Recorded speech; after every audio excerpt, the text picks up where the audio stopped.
December 14th, 1942. A moonless night on a remote shell-scarred road outside El Alamein, Egypt. Engines idled in the darkness, their faint rumble swallowed by the vast desert. A column of British ambulances waited in a narrow wadi, their headlights blacked out under strict blackout orders. In the lead vehicle sat driver Margaret Maggie Redding, hands wrapped around a cold steering wheel. Her breath fogged the windshield, her heart drumming against her ribs. Hours earlier, some of the soldiers in the supply trucks behind her had laughed, not cruelly, but with that careless arrogance of men who thought war belonged to them. "Can't handle a clutch on real terrain," one had muttered. Another had joked about needing to push her out of the sand again. Maggie had smiled tightly and said nothing. Now, as distant thunder rolled, not weather but artillery, the desert night turned tense. Orders crackled over the radio. Convoy to proceed north. Be ready to move.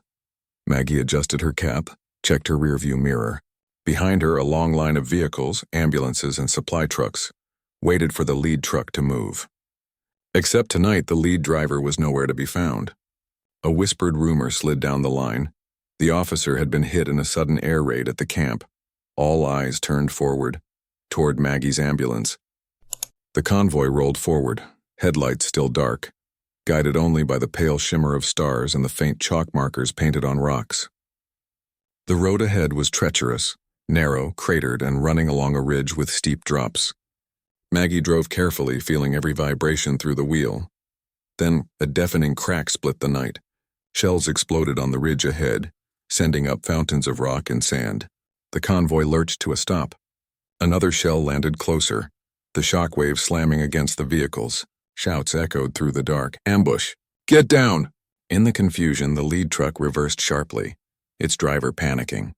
The vehicle skidded off the road, tires digging into the sand. Now the entire line was blocked, trapped on a ridge with nowhere to turn. Maggie's commander shouted orders over the din. "Someone has to lead us through. That road won't hold long." Silence. Then Maggie opened her door, boots hitting the sand. "I'll take it," she said, voice steady. A sergeant barked, "This isn't a training ground, Redding." She met his gaze. "Then it's about time someone drives like it isn't." She climbed into the stalled lead truck, pushed the trembling driver aside, and slammed the gearbox into gear. The engine roared. Ahead, the road was half collapsed by shellfire, the edges crumbling into the abyss. Shrapnel whined overhead. She accelerated. The truck lurched forward, headlights still dark. She navigated by instinct, counting seconds between turns, remembering the road she'd studied earlier in daylight. Her hands moved like clockwork on the wheel, gear changes smooth and decisive. Behind her, one by one, the ambulances and supply trucks followed. Maggie led them through a gauntlet of shellfire, across a narrow makeshift bridge that groaned under the weight. Every second felt stretched thin. You could almost hear her heartbeat echoing inside the truck cab. A sudden blast ahead illuminated the ridge. The last stretch of road had partially collapsed. She had seconds to choose, stop and trap everyone or push through. Maggie gritted her teeth and gunned the engine. The truck jumped the gap, tires slamming down on solid ground with a jolt that rattled her bones. Cheers erupted faintly from the vehicles behind as they followed, each one taking the same terrifying leap. The convoy emerged from the danger zone just as the ridge behind them crumbled under another shell strike. Hours later, the convoy rolled safely into the Allied medical outpost north of El Alamein. Dust covered every vehicle.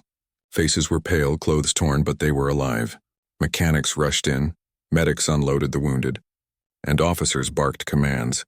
But in the middle of the chaos stood Maggie, stepping down from the truck she'd just saved them with. The same soldiers who'd laughed at her in the afternoon now stared at her with quiet awe. A grizzled sergeant approached, the same one who'd doubted her earlier. He didn't speak at first. He simply took off his cap and gave her a slow nod. "Hell of a drive," he finally muttered. Maggie just smiled faintly, exhaustion settling into her bones.